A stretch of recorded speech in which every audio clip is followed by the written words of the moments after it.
Okay, friends, pay attention. 4 incomes. Number one, dividend. Number 2, winnings. Number 3, gift. And number 4, agricultural income. How many incomes? 4. Number 1, dividend income. Which income? Friends, which income? So can you receive dividend? Can you receive dividend?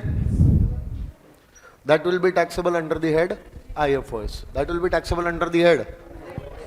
Now, one question I am asking you, give me the answer. Shh. Dividend on equity shares. Taxable or exempt?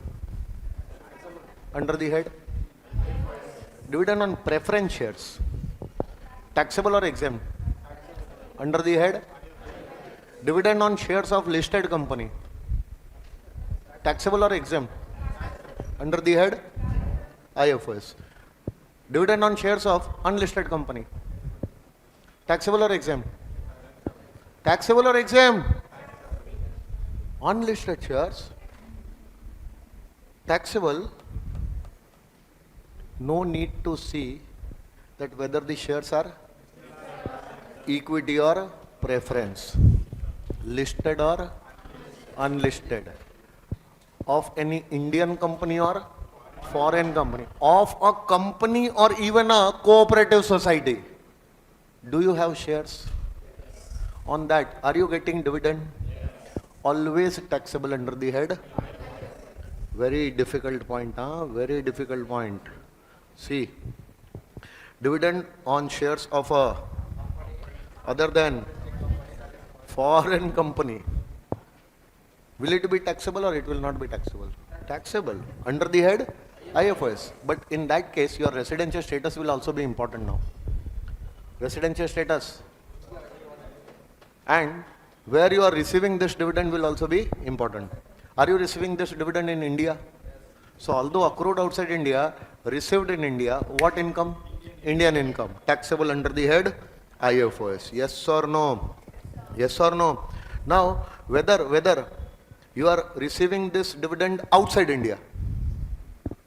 If you receive this dividend, accrued outside India, received outside India, taxable for you if you are ROR. Meaning that if your status is, so it will be always taxable for you under the head. Yes or no? Whether or not you receive that in India. But if your status is RNOR or NR, it will be taxable for you under the head only if you receive that in India. Yes or no?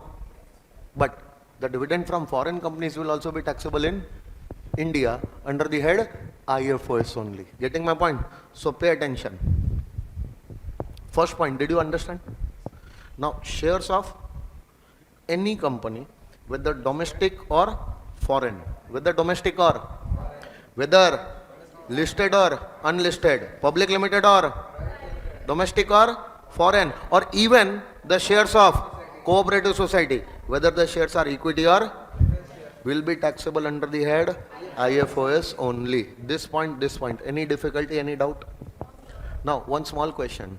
If you are holding shares as investment, as your capital asset, or you are holding shares as, will not make any difference. Whenever the shares are held, the dividend on those shares will always be taxable under the head, even if the shares are held as, or the shares are held as, will not make any difference. The dividend is always taxable under the head. Okay, if you sell those shares, no, then the income can be your capital gain or the income can be your PGBP. Depends that whether the shares are investment or stock in trade. Yes or no? So if you sell them, the income will be either capital gain or PGBP. But if you are not selling them, you are holding the shares, then dividend is received will always be taxable under the head IFOS. Whether they are held as investment or stock in trade will not make any difference. Yes or no? Yes or no? Now dividend income will be taxable at normal rates. There is no special rates prescribed for your dividend. Just like for winnings, it is said that winnings will be taxable at 30%. There is no tax rate which is prescribed for dividend income. It will be taxable at what rates? Normal rates. If you are following 115 BSE, then it will be taxable at 115 BSE rates. Hello. But if you are not following 115 BSE, then it will be taxable at your normal rates. Getting my point? Can you claim chapter 6 deduction out of your dividend income? Can you claim chapter 6 deduction from your dividend income? Now remember that deduction under chapter 6A from ATC to ATU. You claim this deduction from your gross total income. Yes or no? And if your gross total income contains few incomes, if your gross total income includes few incomes, from those incomes chapter 6 deductions are not available. So first of all, before taking this chapter 6 deduction, from your GTI, you are supposed to eliminate all those incomes from which chapter 6 deductions are not available. So first what you are going to do? First you are going to take your GTI. Now from your GTI, reduce LTCG under section 112 or 112A. Reduce short-term capital gain under section 111A. Reduce winnings income. Which incomes? Winnings income under section 115 BB or 115 BBJ. Okay, no? And reduce your unexplained incomes. Unexplained incomes. That means the incomes which you have hidden from the income tax department and they caught you with those incomes. Yes or no? For example, the income tax department, officers of the income tax department came to your home, came to your office. They found some investments. They found some jewelry. Hello? They will ask you that this investment, this jewelry, you have purchased from which income? What is the source of these investments, these jewelry, etc.? Yes or no? Some cash is found at your home. Cash is found at your business premises. Definitely you might have earned some income. That income is invested in jewelry. You might have earned some income. That income is made as investment. You have earned some income in cash, which we have just now caught. Give us the explanation about all these things. No explanation given, or explanation given by you not satisfied. Then we will assume that those things which we have caught, unexplained cash, unexplained investments, unexplained jewelry, etc., was your income which you have hidden from us. Even those will be treated as your IFOS income. And there is a specific rate of tax on those incomes. 60% flat, double of the highest rate. Double of the, what is the highest rate? And double of that? Plus 12% surcharge also.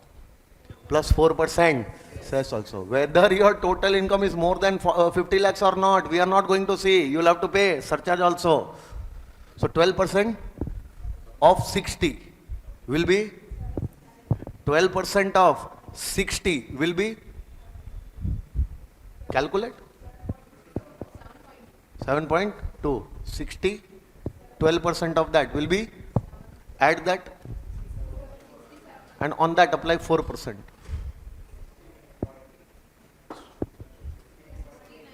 Add. 69. No, total it is 78. Sorry, not 12%, 25%. My mistake. 25% surcharge. 25% surcharge. 25% of 60 will be 15. So add, it will become 75. And 4% of 75 will be 3. Total will be 78% tax on this income. and this is given under section 115 BBE. So in your GTI, if you have included all these incomes, please remember from these incomes you are not going to get chapter 6A deductions. So chapter 6A deductions are not available from these incomes only. From these incomes only. So from your GTI, what are you going to do? Remove your LTCG. Remove your STCG 111A. Remove your winnings income. Remove your unexplained incomes. So now you will get balance GTI. You will get balance, and from this balance GTI, now you are supposed to take deductions under chapter 6A, starting from ATC to ATU. Now these deductions you are going to take. Okay, no? Now once you take this deduction, can I say now your balance GTI is after chapter 6A deduction? So GTI after chapter 6A deduction is usually total income only. GTI after chapter 6A deduction is total income only. But in your total income you will have to show all these incomes which you have already reduced. So now these incomes are again to be added. Why you have reduced if you want to again add? Because from those incomes chapter 6A deductions are not available. So by mistakenly you don't take these deductions from these incomes. So first eliminate these incomes. From this income chapter 6A deduction will not be provided, but these incomes are to be included in your total income. Yes or no? So now what are you going to do? Copy and paste. Copy paste. Now what we'll do? What we will do? We will add all these incomes. Add, and we'll remove this. Now what we are going to get? What we are going to get here now? Now whatever the amount is there, this is your total income. Now tell me, did I eliminate dividend income? So can I say dividend was still there in the balance GTI? So will you get the chapter 6A deduction from your dividend income? Yes. Chapter 6A deductions are not available from 1, 2, 3 and 4. That's it.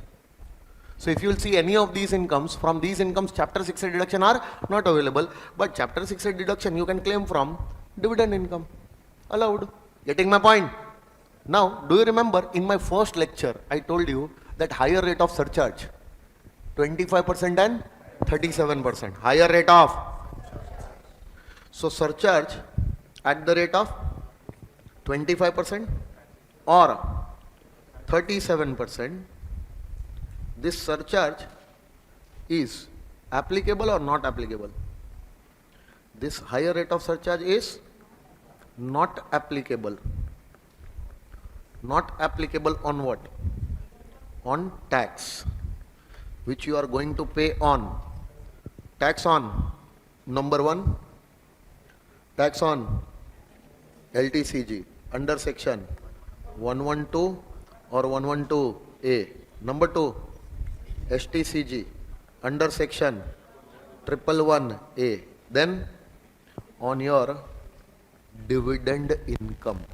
On your, so whatever tax you are going to calculate on your total income, whatever tax you are going to calculate on your, from that tax, on the entire tax, 25% or 37% will be applicable if your total income is more than 2 crores, more than 5 crores. But on that entire tax, if you are applying 25% or 37%, be sure that in that tax, these taxes are not there. If these taxes are there, on these taxes, maximum surcharge rate will be 15%. Higher rate of surcharge is not applicable on these taxes. Yes or no?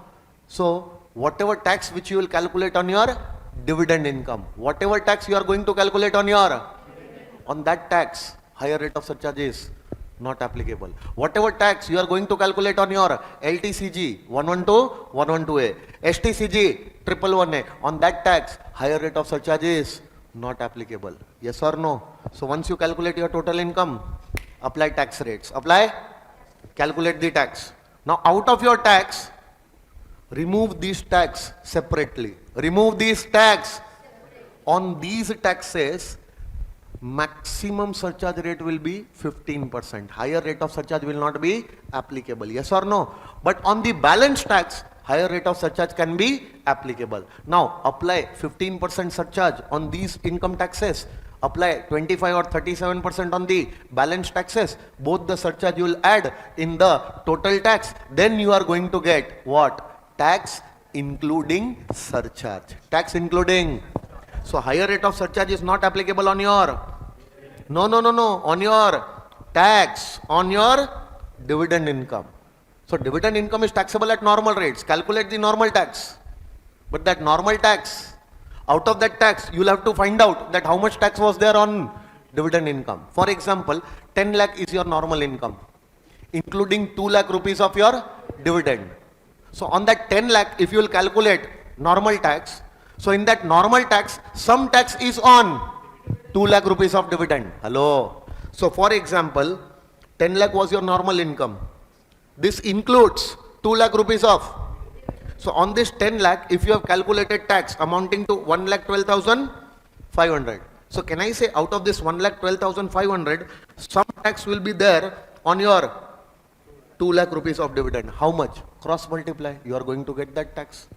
That is a tax on your dividend income. On that tax also, higher rate of surcharge is not applicable. Yes or no? Hello. First chapter in your ICI study mat. First chapter in your ICI study mat. Few illustrations are there. Few illustrations are there. And few practice problems are also there. In those illustrations, in those practice problems, this concept is there. Today itself go and solve those illustrations.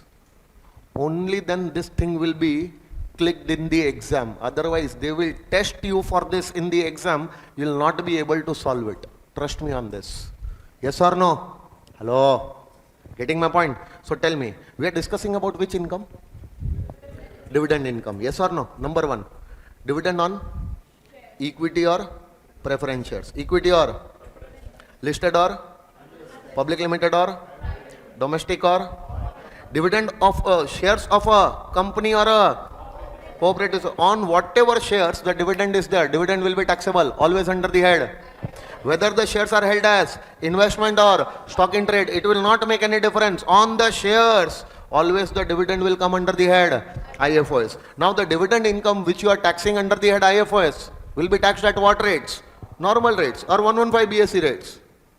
PGBP income, salary income, house property income, yes or no? And any income under the head IFOS, all are taxable at normal rates, including the dividend income which you are taxing under the head IFOS. Just like your all IFOS income which is taxable under the head, just like all your IFOS income which is taxable at normal rates, this is also a normal income under the head IFOS will be taxable at normal rates only. Yes or no? Will you get chapter 6 deduction? Yes, chapter 6 deduction is available from all your normal income. So chapter 6 deduction will be available from dividend income also. Yes or no? But remember, there is one catch.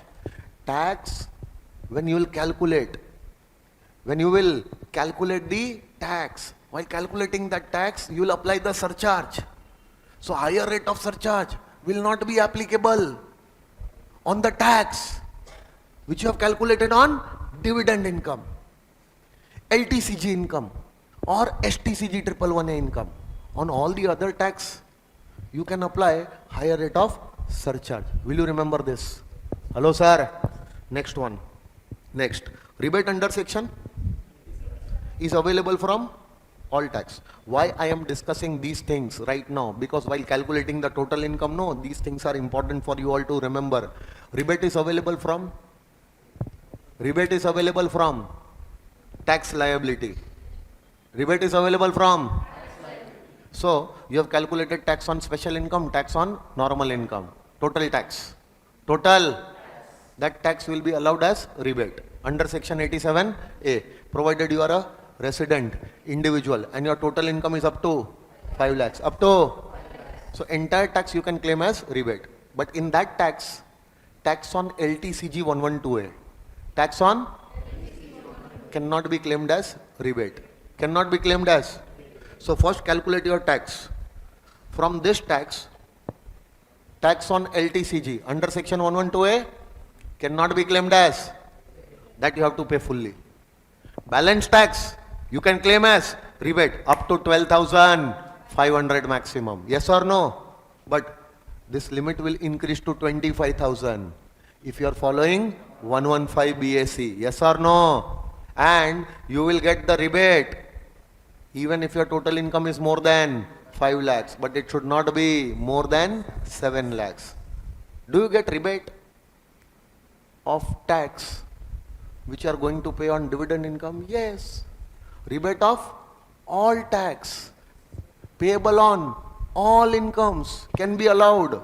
Yes or no? But only one tax cannot be claimed as rebate. Which? Tax on LTCG 112A.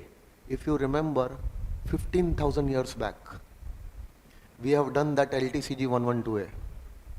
Yesterday. 112A, different cases I told you. Remember or not? It went into your mind or above your head? It went into your mind. I hope you remember that.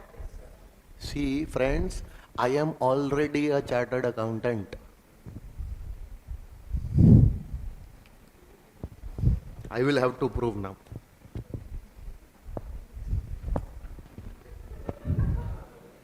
This is the Institute of Chartered Accountants of India. Membership card. This is a proof that I am a chartered accountant, bloody. Do you have this? Do you have this? Or you want this? For that, what are you going to do? Appear in the exam and pass the exam? Appearing in the exam is not enough. Passing the exam is important. When, how will you pass? Sir, we'll go in the exam and we'll sit down and we'll pass. Bloody, for that you will have to write. How will you be able to write?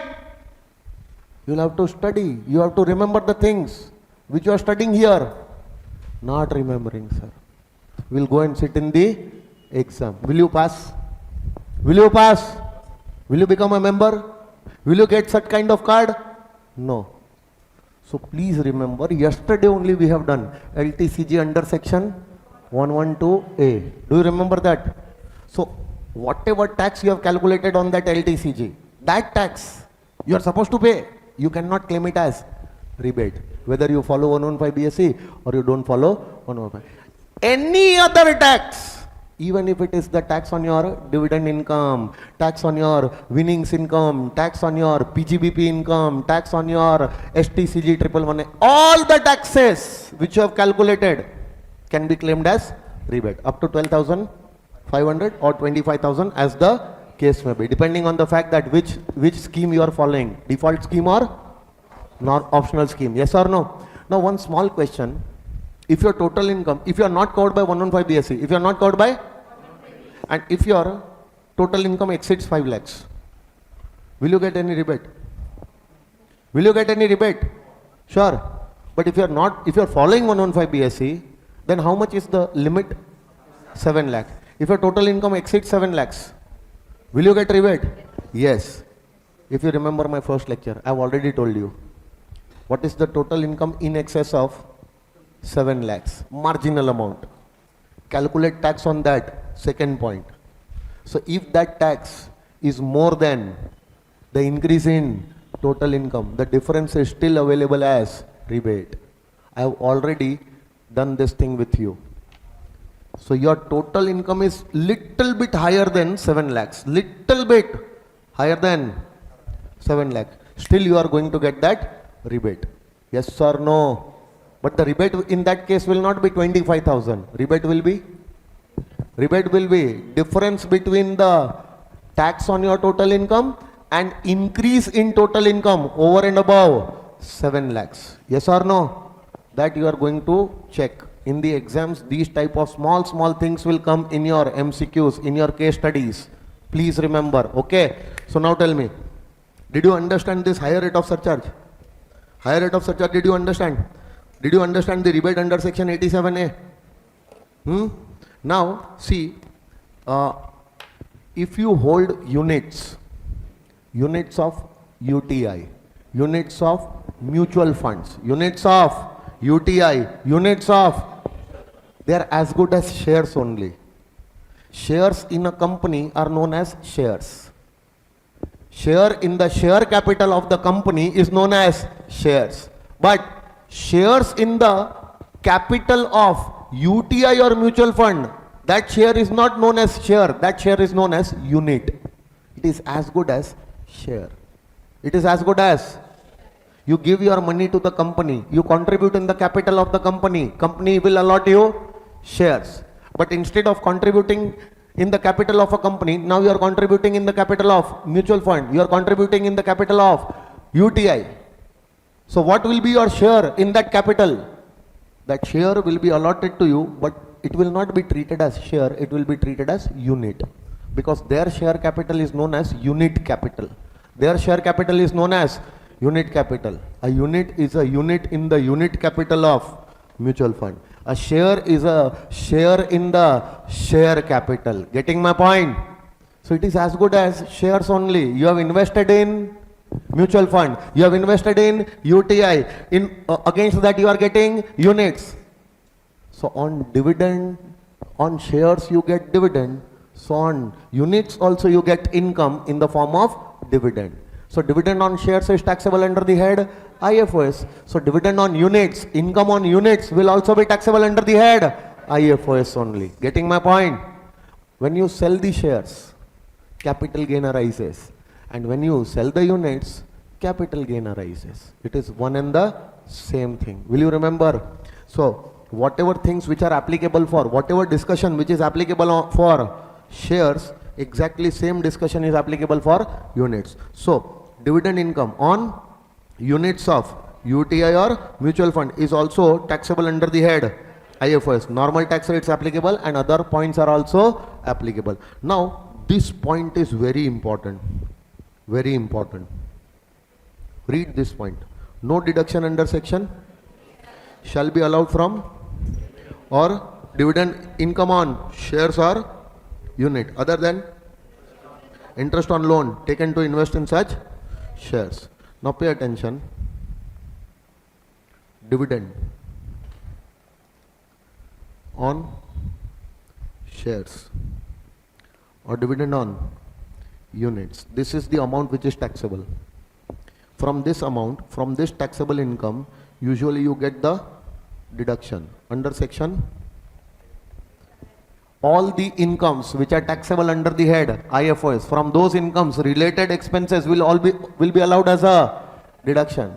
Exception is dividend. Exception is any related expense, any to earn your dividend income will be allowed or will not be allowed?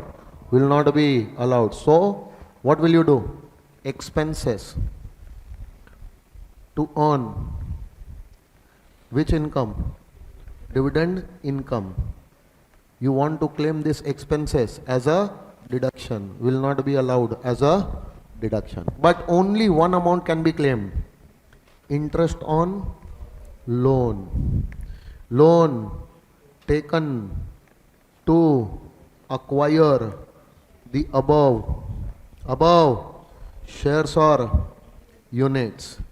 That interest will be allowed as a deduction. That interest will be allowed as a, but not more than 20% of dividend income. So first of all you will have to take, first of all you will have to calculate 20% of dividend income. And now you will have to check if the interest is paid within this limit, then the entire interest can be claimed as a deduction. But if the interest paid is more than 20%, then to the extent of 20% only the interest will be allowed as a deduction. Yes or no? So what are you going to calculate? Come on, tell me. Are you going to calculate dividend income? Yes or no? Are you going to calculate dividend income?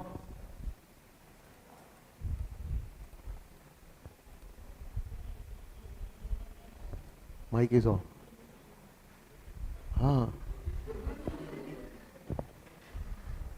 Open it. Students, online students, I'm talking to you for the first time in my life. Can you all hear me? Hashtag can't hear you. Now hashtag, can you hear me? SR. SR. Okay. It was a mistake from our beloved. Okay. Don't worry, you will understand. Okay? Don't worry. Okay. Let's continue. So dividend income, taxable under the head. Will you take any deduction for any expense? No. No expense will be allowed as a deduction. Only one expense can be claimed. Interest on loan which you have taken to invest in the shares or units. That interest will be allowed. But that interest will not be fully allowed. That will be allowed subject to maximum. So either the amount of interest or 20% of your income, whichever is lower, that lower amount will be allowed as a deduction. So interest to the extent of lower of these will be allowed as a deduction. Will you remember this? Everyone. So this was your last point. Very important point now. Very important point. This is asked in the exams. Multiple times it has been asked. Okay? Please be careful about this. Now tell me, dividend entire discussion is done or something is still remaining? Still remaining. Two most important things.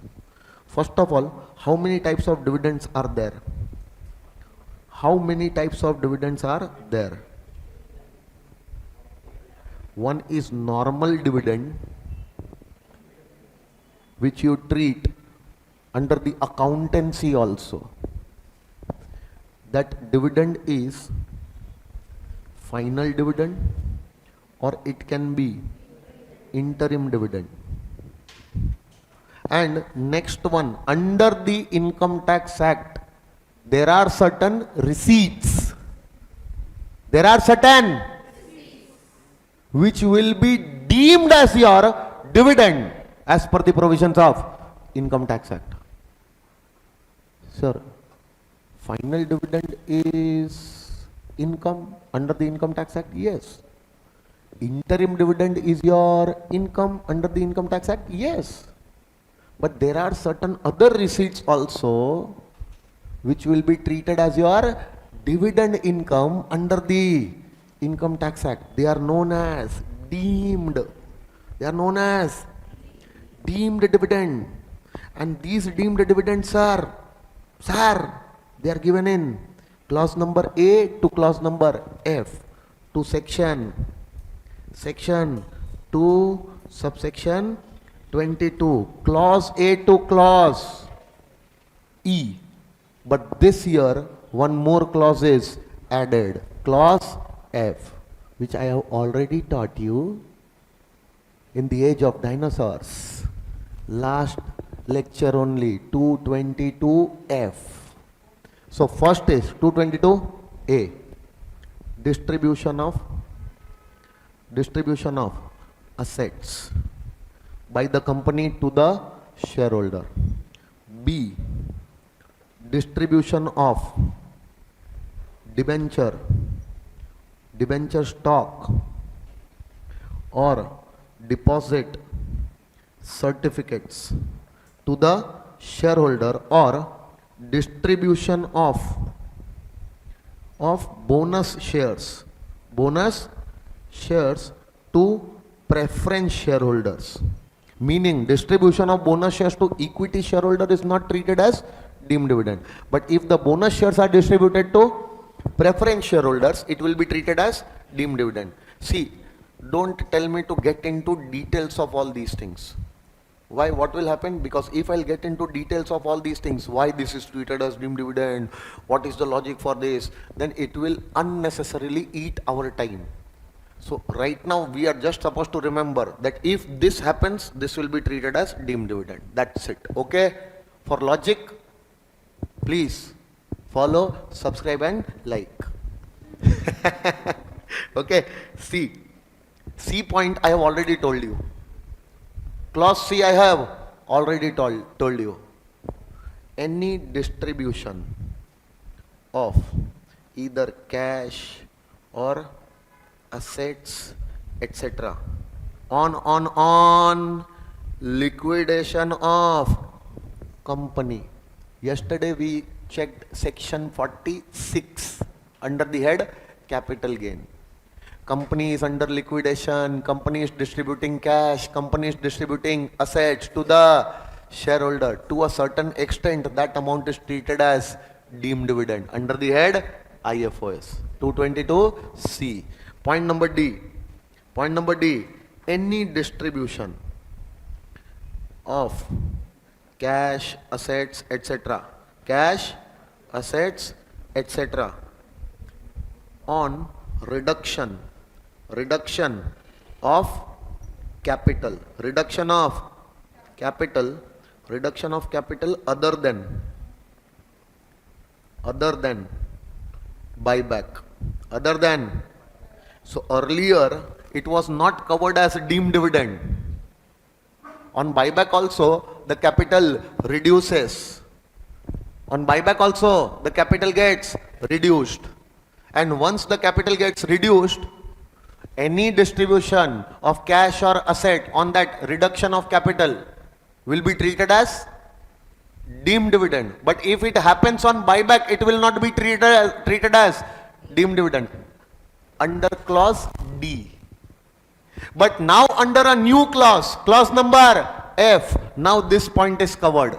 Now even if the reduction is happening in capital on the event of buyback, that reduction in capital on the event of buyback, for that reduction, if any distribution is made to the shareholder, that distribution, that buyback price will also be treated as deemed dividend under clause F. Yes or no? Now point E, clause E, which says that granting of loans or advances by a closely held company to a shareholder having greater than equal to 10% shareholding in the company. So the shareholder should hold 10% or more shares in the company, and the company should also be a closely held company. Then such company giving loans and advances to the shareholder, then this loans and advances will also be treated as deemed dividend, provided, what did I say? Provided granting of loans or advance is not substantial part of business of the company, and such advance is not given in the ordinary course of business of the company. Company is your substantial part of business granting loans and advance? No. Are you giving this advance in the ordinary course of business? No. Then why the bloody hell you have given loans and advance? It will be treated as deemed dividend, provided you are a closely held company and the loan advance given to a shareholder having 10% or more shareholding in the company. Yes or no? Now wait. This loans or advance given by the closely held company to a shareholder or to any concern,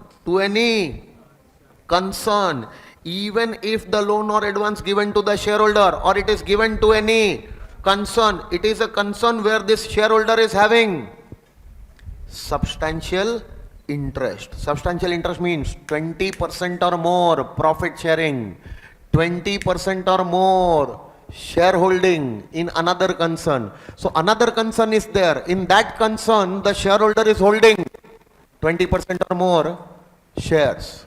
Another concern where the shareholder is holding 20% or more profit sharing, then in that concern, the shareholder is having substantial interest. And the company is giving loans and advance to that concern also.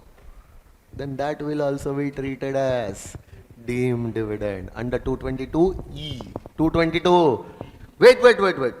Now this closely held company has paid or made some payment. Closely held company makes a payment for benefit of shareholder. Which shareholder? This same shareholder. So you are a shareholder in the company. If you will get loans in advance, it will be treated as deemed dividend. So what you did? You got this loans in advance delivered to any concern where you are having a substantial interest. Then also it will be treated as deemed dividend. So what you did? You told company, don't give me loans in advance. No. Company, don't give the loans in advance to this concern also. No. Do one thing for myself, any liability, any obligation you pay. Even that will be treated as deemed dividend. 222E. And sir, one more class is there, no sir? Class F. Buyback price by a domestic company. Domestic to its shareholder. To its with effect from 1st October 2024, it will be treated as deemed dividend. Earlier this buyback price, on this the company was liable to pay tax under 115 QA and it was fully exempt in the hands of shareholder. Shareholder was not liable to calculate capital gain under 46A. But with effect from 1st October 24, this is company is not liable to pay tax on this. And it is not exempt in the hands of shareholder. Capital gain under 46A will be calculated. But to calculate that capital gain, this amount will not go there. There the full value of consideration will be taken as nil. Because that amount will now be taxable under the head IFOS as your deemed dividend at higher rates. Hello sir. Entire discussion we have done yesterday. Huh? Sure, no? How many types of dividend are there? 3. Number 1. Number 2. I will not tell you what is final dividend, what is interim dividend, that you know. Deemed dividend. If the company has distributed some assets, so that distribution of asset to the shareholder is deemed dividend. If the company has distributed debenture stock, deposit certificate to the shareholder, or the company has distributed bonus shares to the preference shareholder, it will be treated as deemed dividend. Sir, distribution of bonus shares to the equity shareholder will not be treated as deemed dividend, but the distribution of bonus shares to the preference shareholders will be confirmed treated as deemed dividend. Now, if the distribution of cash or assets happen to the shareholder at the time of liquidation, even that will be treated as deemed dividend. If any distribution of cash or assets happen by reduction of share capital, that will also be treated as deemed dividend, other than reduction of capital on buyback. Yes or no? If the company is giving loans or advance to the shareholder having 10% or more shareholding, and the company should be closely held company, then that loans or advance given will also be treated as deemed dividend. But remember, granting of loans and advance should not be the substantial part of the business of the company. Advance given is not in the ordinary course of business. Then only this loans and advance will be treated as deemed dividend. If it is given to the concern where the shareholder is having substantial interest, then also it will be deemed dividend. Or if loans or advance is not given for the benefit of this shareholder, if some payments are made by the company, then that payments made by the company for the benefit of the shareholder will also be treated as deemed dividend. And with effect from 1st October 2024, any buyback price by the domestic company to its shareholder will also be treated as deemed dividend. If you see any of these receipts bring these receipts under the head IFOS. Will be taxable under the head IFOS. But remember, from point number A, B, C, D and E, these distributions will be treated as your deemed dividend only to the extent of accumulated profits of the company. Because to that extent only the company could have given you dividend, to the extent of reserves and surplus as on the date of these distributions. So as on the date on which the distribution is made, you have to check that as on that date what was the reserves and surplus of the company. If the reserves and surplus was 6 lakhs and the distribution made is 8 lakh, entire 8 lakh will not be treated as deemed dividend. Only to the extent of 6 lakh will be treated as deemed dividend. But what if the distribution made is 8 lakh and the reserves available was 10 lakh? Then that means out of that 10 lakh only, the 8 lakh is given as dividend. So entire 8 lakh will be treated as deemed dividend. Yes or no? But for point number C, distribution will be treated as deemed dividend to the extent of accumulated profits. Accumulated profits as on the date of distribution? No, as on the date of liquidation. For all the points you are going to check accumulated profits as on the date of distribution. But for point number C, clause C, you are going to see accumulated profits as on the date of liquidation. Yes or no? And everywhere the distribution will be up to the fair market value. Always take the fair market value. The amount equal to fair market value is the distribution, but to the extent of accumulated profits. Will you remember this? Yes or no? Dividend taxable under the head IFOS. Dividend taxable under the head IFOS. Deemed dividend taxable under the head. In which previous year? Will you follow method of accounting? I told you 3 exceptions to method of accounting. First exception was dividend. The taxability of the dividend is governed by section number 8. Section number 8 says that the final dividend will be taxable under the head IFOS as your income. It will be taxable in the year in which it is declared. So taxability of the final dividend will be in the year of declaration, whether you have received or not. What method of accounting you are following, none of our business. Final dividend will be your income. Taxable for which year? The year in which it is declared. Yes or no? Interim dividend will be your income in the year it is receipt. So it will be taxable on what basis? Receipt basis. I am not speaking these things from my mind. The law, section number 8, says that the dividend will be charged on this basis. Final dividend will be charged under the Income Tax Act on declaration basis. Interim dividend will be charged under the Income Tax Act on receipt basis. And deemed dividend will be charged in the year in which they are distributed. Distribution or payment. Distribution or payment, as the case may be. So the year in which the deemed dividend was distributed, the year in which that deemed dividend was paid, as the case may be, in that year the deemed dividend will be taxable. Bloody, if you will follow the method of accounting, no, trust me, I will come in the exam and I will kill you that time only. And this thing they test in the exam. They will tell you final dividend for the previous year 24-25. Final dividend for the previous year was rupees 1 lakh. Final dividend for previous year 24-25 was, it was declared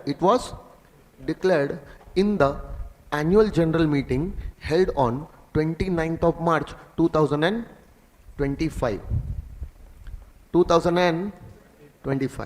But it was received on 4th of April 2025, and the assessee is following cash system of accounting. Sir, assess is following cash system of accounting. So whatever income he will receive in this year will be taxable in. Don't apply this logic for dividend. Was it a final dividend? As per section 8, taxable in the year of? Is it declared in this year? So even if you are following cash system, it will be taxable in this year because it is declared in this year. Sir. Sir, I am following mercantile system. Which system? And this dividend which is declared, out of this dividend, some is declared for last year, 23-24, and some is declared for this year. Half amount, 50,000 declared for last year, 50,000 declared for this year. Sir, the dividend which relates to my previous year, the dividend which relates to my previous year is only 50,000. And since I am maintaining mercantile basis, so I will charge only 50,000 slabs you will get from my side. How many slabs? Entire 1 lakh. Declared in this year? No need to check method of accounting. Entire 1 lakh declared in this year, taxable in this year. Will you remember? Hello? What if this was interim dividend? Declared in this year, but received in next year. Sir, it is taxable on declaration basis, no? Taxable on? So when it is received? Next year. It will be taxable in the next year. Yes or no? Sir, if this was deemed dividend, distributed in this year, taxable in this year. Paid in this year, taxable in this year. Distributed next year, paid next year, taxable next year. Is it a rocket science or a simple thing? Will you remember? Dividend done. Dividend done. Okay. Now let's go to winnings. Very difficult, huh? What is the meaning of winnings? See some casual activities. If this casual activity is done regularly, or you do it sometimes, not quite often, but sometime, this casual activity involves a chance of winning and chance of losing. Casual activity like betting, gambling, lottery, TV game shows, yes or no, crossword puzzles. These are all casual activity. People involved in these kind of activities to entertain themselves for the sake of entertainment. Someone wants this entertainment on a regular basis. Someone wants this entertainment sometimes. Somebody might take lottery on a regular basis. Somebody might take lottery sometimes. Somebody might do the betting regularly. Somebody might do, even if you are doing this activity on a regular basis, you will say, my intention for doing this activity was to earn profits. With the profit intention, I am doing this activity on a regular basis. And I am earning my bread and butter from this activity only. Bullshit. What did I say? Bullshit. Whether you do this activity on regular basis or even if you do this activity on a regular basis, it is not treated as your business. Hello, sir. This activity where there are chance of winning, chance of losing. If you lose, there is a loss. If you win, there is an income. Loss, sir? IGNORE. No set off, no carry forward. And for this loss, no deduction. Can you claim the deduction of this loss out of your winnings income? Bloody, then whatever income you have earned, no, entire income will be washed out. Winnings will be only once. And every time you are playing the games, every time you are taking the lotteries, money will go every time. So losses will be this much. And if the set off or if the deduction for these losses will be allowed, your income will not remain only. So bloody, what is the point of taxing this income? If we are allowing the deduction for these losses, if we are allowing the setup of these losses, whenever you will have any loss from these type of activities, those losses cannot be allowed as a deduction and they will not be eligible for any set off, any carry forward. Ignore these losses. But whenever you will get income, whenever you will get win, and whenever you will win and you will get income, even if that income is earned on a regular basis or sometime, will always be taxable under the head IFOS. But remember, from this income, sometimes the TDS under section 194B, 194BB or 194BA is deducted. If the winnings are online winnings from online games, then the TDS will be deducted under 194BA. If the winnings are winnings from horse races, then 194BB, and any other winnings 194B. 30% flat TDS is deducted. So will you get the full 100% amount or only 70% amount? That 70% which you have received will be taxable or will not be taxable? Will be taxable. But not alone. That amount which has been deducted as TDS was also your income. Add that, gross amount of winnings will be taxable under the head. Under the head. So will you charge gross winnings or net winnings? Gross winnings, 100% winnings. But from this winnings, if the TDS was deducted, convert the net winnings into gross winnings and gross winnings will be taxable. Yes or no? Gross winnings will be taxable. But wait, how much TDS will be deducted? 30%. How much TDS will be deducted? Now see, casual activity can be any activity including your online money gaming. Online, like MPL, Dream 11, Jungly Rummy, A to Z, all these are online games platform. Yes or no? Zoopy.com, many games are there. People play Ludo full day, people play Snake and Ladder, they will play Carom, online some other participant, free like you, will be sitting in some part of India, you will talk with each other, and then you will play games with each other. You will put 500 rupees, he will also put 500 rupees.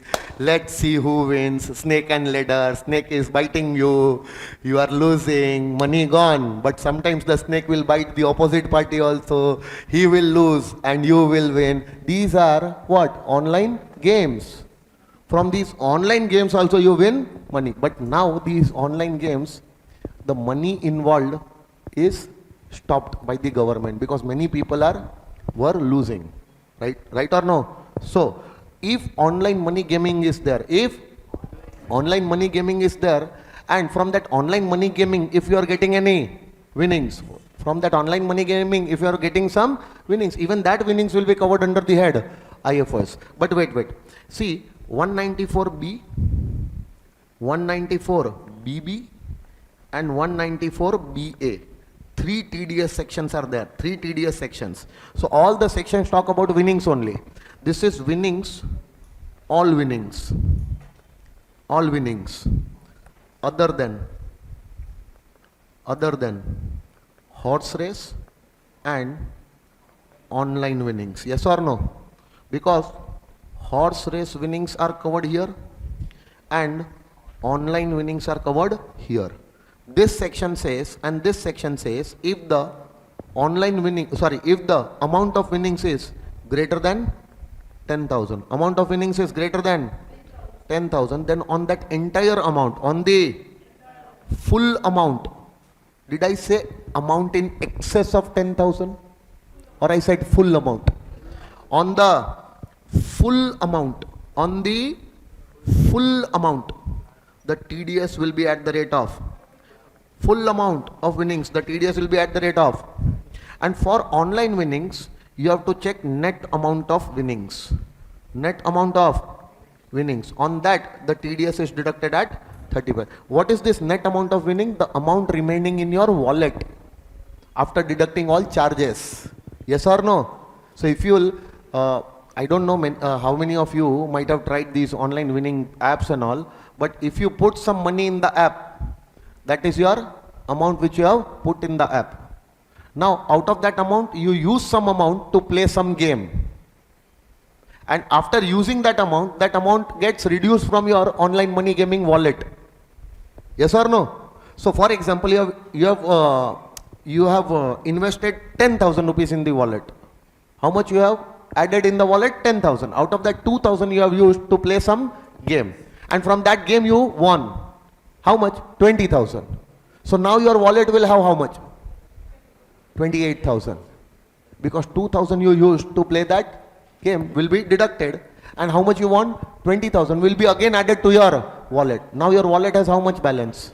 28,000. Okay, no? Now 28,000, some charges will be there. Platform charges, this charges, commission, this, that. All the deductions will be made. For example, 2,000 rupees charges was deducted. How much is there in the wallet? 26,000 is your net winnings. No, because out of that 8,000 was the amount which you have already added in the wallet. Yes or no? Reduce that 8,000. How much is remaining? 18,000. That is your net amount of winnings. On that, the 30% TDS will be deducted. Whatever. And this 30% TDS will be deducted at the time of payment of that amount to you during the year. Or if you are not taking that amount during the year, then at the end of the year, whatever amount of winnings will be there on that entire amount in your wallet at the end of the year, which you have not withdrawn, on that amount the TDS is deducted. Got it, sir? These three sections from TDS chapter I have covered. Hello. Now one simple thing. Can you get your winnings in cash? Can you get your winnings in kind? For example, your cash winnings was rupees 1 lakh. Cash winnings was, can I say this 1 lakh is 100%? 1 lakh is, from this the TDS will be 30%. That is 30,000. Yes or no? How much? How much will be the net winnings? 70%. That is 70,000. My first question. How much will be your IFOS income? How much will be your IFOS income? 1 lakh. And how much will be the TDS credit at the time of calculating your tax liability? How much? Is there any problem in this? Is there any problem in this? Now see, if the TDS is actually deducted, then this you are supposed to follow. Very easy, very easy.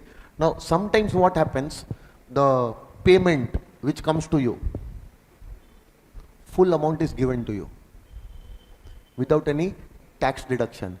If you remember one discussion I had done in salary after tax and salary paid tax free. Tube light or bulb? Tube light, no? Still not light is coming. After TDS, after tax. But tax free can also be given. Tax free means, sir? Tax free means, let's take this example. Tax free means full amount of 1 lakh winnings will be given to you. That game show organizer or the winnings, the person who is giving you winnings, he might give you the full amount of winnings. How much winnings we promised that we are going to give? 1 lakh. We are not going to deduct any TDS. We are going to give you 1 lakh. What about the tax? That we are not going to deduct from your income, that we are going to pay from our pocket. Possible or not? The moment 1 lakh will come in your hands, the government will think that the payer has deducted TDS and this 1 lakh coming in your hands is gross or net. Now this 1 lakh you will write in front of 100% or in front of 70%. Now this 1 lakh will be written here.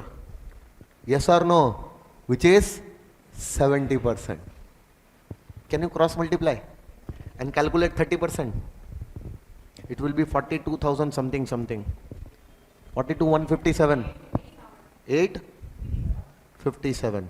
So how much will be your total winnings now? 142,857. Now tell me, from this calculation, what will be the amount taxable under the head IFOS? Now 100% amount is 1,42,857. 857. How much was the TDS? Which the payer paid from his pocket. But have you shown that amount as your income? Yes. So take that as your credit. So 42,857 tax credit you are going to get. If I am your examiner, no, 100% I am going to exploit this point. Just thank your stars that I don't set the papers. Okay, did you understand? Understand? Tell me one thing. Now, winnings in kind. Winnings in kind. So, for example, car is given. Can you participate in some show? In that show you win. And you win a car. Is it your winnings? In cash or in kind? What is the value of this car? 50 lakh rupees. 50. Payer will give you 50 lakhs of winnings in cash. Payer will deduct TDS. Payer will give you 50 lakhs of winnings in kind. Will the payer deduct TDS? He has to deduct whether the winnings is given in cash or in kind. He has to deduct TDS. This is 100%. Hello? How much TDS he has to deduct? And the net 70% he has to give. What he will do? He will remove the steering wheel, music system, 2 wheels, 1 seat. The accessory is worth 15 lakhs. On this 50 lakhs, how much is 30%? He will remove the accessories of 15 lakhs and the remaining car along with accessories whose value is 35 lakhs. He will give you this car and he will bring this accessories to the government and he will deposit this accessories to government. Government will say, what is this? TDS.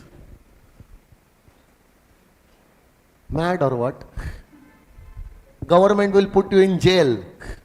If you will do, no, sorry, not jail, in mental hospital.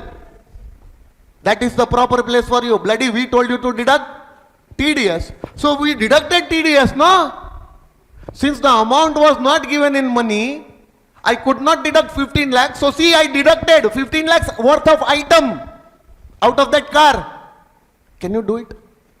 No. So in this case, the TDS cannot be deducted. That poor fellow, that poor payer cannot deduct 15 lakhs. So in this case, what will happen, you know? Before giving you the winnings, before giving you the car worth 15 lakhs, the payer will have to make sure that this 15 lakhs is paid by you as advance tax. Give this 15 lakhs to me, I will pay to the government. Then I will release the car. Then net it will be 35. Getting my point? Or, do one thing. If you don't believe me, then go and yourself pay 15 lakhs to the government as your tax. 30%. And then bring the receipt of tax payment to me that you have paid 15 lakhs and then take the car. Then net it will be 35 lakhs. Hello? So if the payee has paid 15 lakhs, advance tax. Payee has paid, then the car will be released. Then it will be net 35 lakhs. How much will be IFOS income? Come on, tell me. 50 lakhs. And this 15 lakhs which he has paid will be allowed to him as a tax credit. But wait, this will not look good, no? You won a car of 50 lakhs. And I will tell you, no, I will not give you this car. First pay 15 lakhs to the government, then only you will get the car. You start abusing me.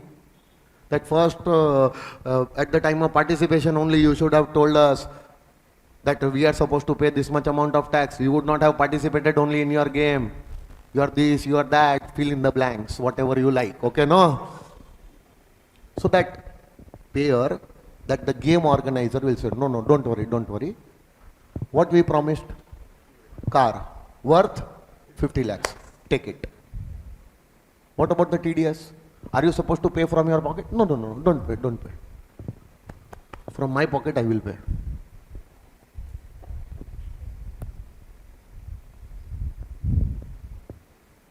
50 lakhs given, government will think it is after TDS. After.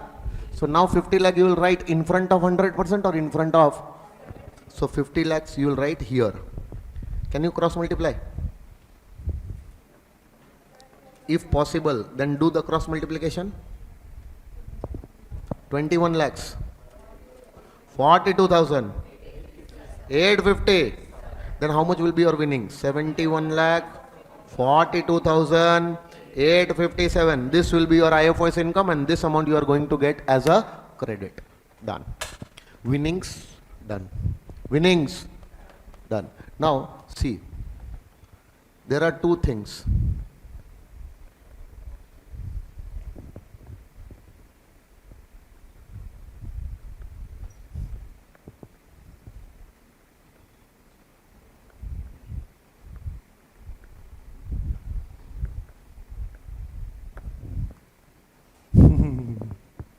What have I done? Copy paste, and I've just changed. Both are same, no? Both are same or both are different? This is about and this is about. Horse race is gambling, betting in horse race. Gambling, betting in horse race. Either you win or you lose. Hello? When you win, you will get income. You will get income. Taxable as IFOS. This is your winnings income. This is your. Now pay attention, a very important thing I am telling you. If this is your IFOS income, it will be taxable under the head IFOS. Okay. Will you get any deduction for expense or losses? No deduction for expense or losses. Okay. So these losses can be adjusted or set off.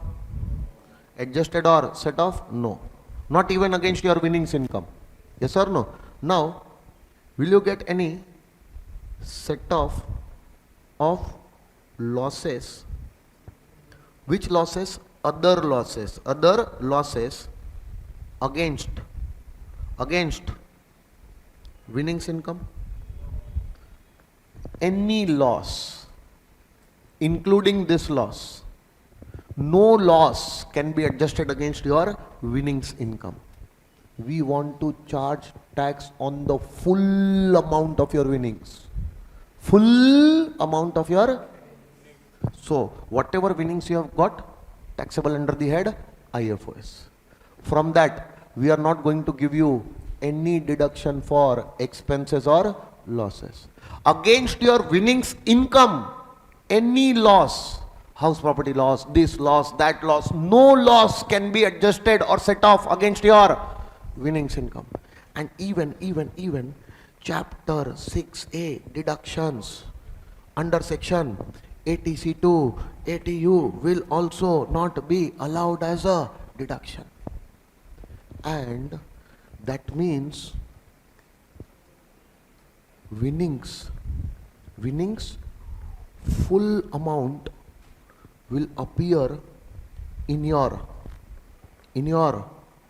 total income. Whatever amount of winnings which you will show taxable as your IFOS, that full amount will appear in your. On this winnings, you have to pay how much tax? 30%. You have to calculate 30%.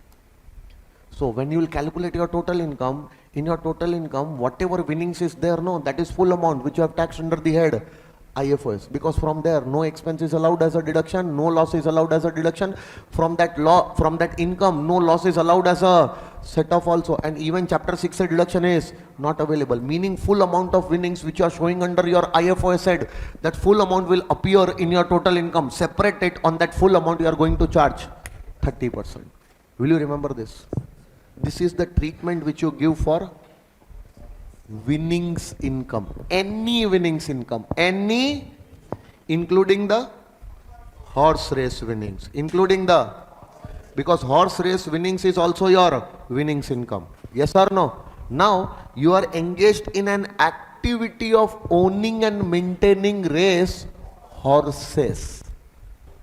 This activity is not a casual activity, it is another type of activity. Gambling, betting in horse race is a casual activity. Participating in lotteries, participating in game show is a casual activity. That is a different activity. Now we are talking about an activity of owning. You are having an activity of owning and maintaining these race horses. Now from this activity you are going to earn some income. That is your normal income, taxable under the head IFOS. That is not your winnings income. What type of income you are going to get? Are you preparing the horses to participate in the race? You might be having a horse farm.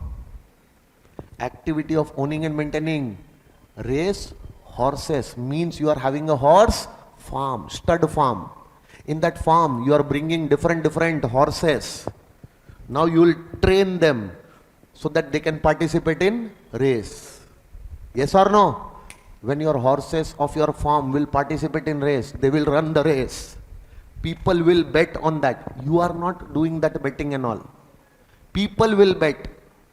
And when your horse will win first, second, third position, so the horse race organizer will pay you some stake money. Because many people will place a bet on your horse. Whatever total amount of bet which was placed on your horse is known as stake money. Is known as, out of that stake money, some percentage is given to you because your horse won the race. Getting my point? Hello.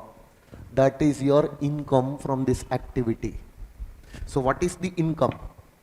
What is the income? Income will be stake money. Now this stake money is your income. It is not your winnings income. Yes or no? This is an income from this activity. This is your normal income, and from this income you are going to get deductions under section 57 for all the related expenses which you have incurred on this activity. For that entire stud farm, whatever expenses are happening, feeding the horses, keeping the horses, maintaining them, training them, what all expenses are happening on this activity, all the expenses, related expenses are allowed as a deduction. After taking that deduction, the net amount will be taxable as your IFOS income. Yes or no? So can you take deductions from this income? Yes. Unlike winnings, from this income you are allowed to take deduction for expenses and losses incurred during this activity. Yes or no? Second thing, from this income, losses. Which losses? Any type of loss, whether it is whether it is a loss under the head IFOS from other source, whether it is a loss from other heads, those losses can be set off against this income. Yes, losses set off is also allowed against this income. And this income, my dear friends, this income is taxable at normal rates. This is your normal income, will be part of your balance GTI. From that you are going to take chapter 6A deduction. And after claiming all these things, whatever income remains on that, you are not supposed to pay a special rate of tax. The tax rate is normal tax. This is sky, this is land. This is activity of owning and maintaining racehorse, and this is winnings. Both are not same. Both are different. So what type of income is given in the question? On the basis of that you are supposed to give the tax treatments. Bloody, you are giving the tax treatments of winnings income to this income. Will you bloody ever get the marks in the exam? No. straight away the examiner will deny you the marks. Why? Because you have mixed both the things. Did you understand this difference? Winnings income over. Winnings income, special discussion. Dividend, done. Winnings, done. Now the third income. Third income. See, 5 parts. How many parts? Sum of money. What did I say? Received during the previous year without consideration. Are you an assessee? Are you an assessee? Any person, not necessary individual or HUF, you can be any person. Are you receiving sum of money during the previous year without doing anything, without consideration? Then you have to see that during the previous year, whatever sum of money you have received without consideration, you have to take the aggregate amount. You have to take it is not necessary that you might have received this sum of money only once. You might have received sum of money like this again and again during the previous year from different persons. Yes or no? So all the sum of monies which you have received during the previous year without consideration, aggregate of all such monies during the previous year, if that aggregate amount is more than, then that entire amount will be taxable as your gift under the head IFOS. First point clear or any doubt? Clear or any doubt? I will give you one example. During the previous year 24-25, you are getting sum of money only once. Only? During the entire previous year, you are getting this sum of money only once from one of your friends. 45,000. What is the aggregate sum of money during the previous year? Is it more than 50? Nothing will be taxed. But if that friend, only once you are getting that amount during the year from your friend and he is giving you 70,000. What is the aggregate sum? Is it more than 50? Entire 70 will be taxable. But is it necessary that during the year you get sum of money only once? Or you can get it again and again? Now during the previous year, you got sum of money without consideration, sum of money without consideration, sum of money without consideration 3 times. First 30,000, second 25,000 and third 40,000. 30, 25, 40. None of them is more than 50. Are you supposed to check individually or aggregate? So 30 plus 25, 55. 55 plus 40. Is it more than? Entire 95,000 will be taxable under the head as your gift. Yes or no? First point done. Now second point. Second point, sir. Second point. Specified movable asset. What is the specified movable asset, sir? PJ Das. During the previous year. Oh, sorry.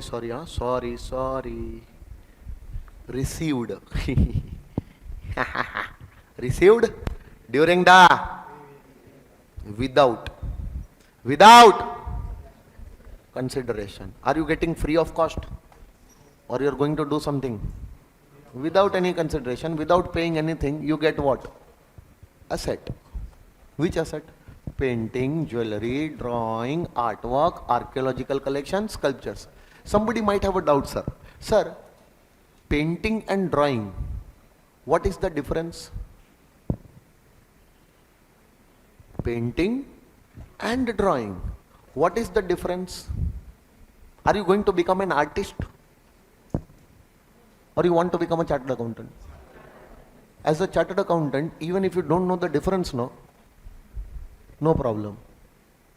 Sir, by mistake, no, this was a painting and I considered as drawing. Ayyo. So what difference will it make?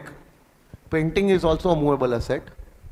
Drawing is also a movable. It is also a capital asset. It is also a...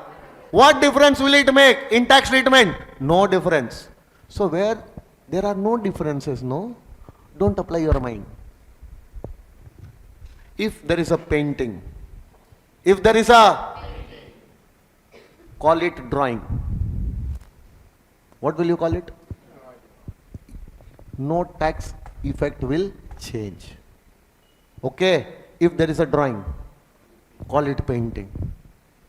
Tax effect will remain same. It is not going to change. Okay? So, before thinking about all these things, ask yourself, do I have to know the difference between these items? No. Hence, I have not explained these items while doing capital gains also. Hello? Understanding? So tell me, are these items your capital assets? You are a recipient receiving these items during the previous year. Now you have to see that whatever specified movable asset which you have received during the year, you have to check the aggregate fair market value. You can receive it once also and you can receive it again and again during the previous year. So whatever specified movable assets you have received during the year, without consideration, take the fair market value of all those assets and aggregate of all those fair market values. If it is more than, copy and paste and taxable under the head IFOS. Yes or no? Wait. One friend gave you, only one friend during the previous year gave you shares, 40,000 fair market value. No other gift, only 40,000. So what is the aggregate fair market value during the year? 40. Is it more than 50? Nothing will be taxable. Yes or no? But if that friend gave you shares worth 70,000, then aggregate value 70,000, more than 50. Entire 70,000 will be during the year. One friend gave you jewelry, another friend gave you shares. One time or twice you got during the year. And one friend gifted you shares worth 40,000. Second friend gifted you jewelry 35,000. Less than 50. Less than 50. Nothing is taxable. Aggregate amount of the fair market values is how much? Entire 75 will be taxable. Yes or no? Now wait, I will confuse you. First friend give you sum of money, 40,000. Second friend gave you shares, 45,000. Will you check individual or aggregate? Individual. Aggregate for sum of money separately. Aggregate for fair market value separately. Don't aggregate sum of money and specified movable asset. 50,000 limit separately for aggregate sum of money. 50,000 limit separately for aggregate fair market value. Don't mix all of them. Yes or no? Now whatever other limits also I will tell you, no. All the other limits are also separate limits. All the other 3 points are also separate. Getting my point? So if aggregate sum of money is more than 40, then it will be gift. Don't include the value of assets over there. Only take sum of monies. Yes or no? If aggregate fair market value of the assets, only include the fair market value of the asset. Don't include sum of money. If it is more than 50, then it will be taxable. Getting my point? What is the meaning of sum of money?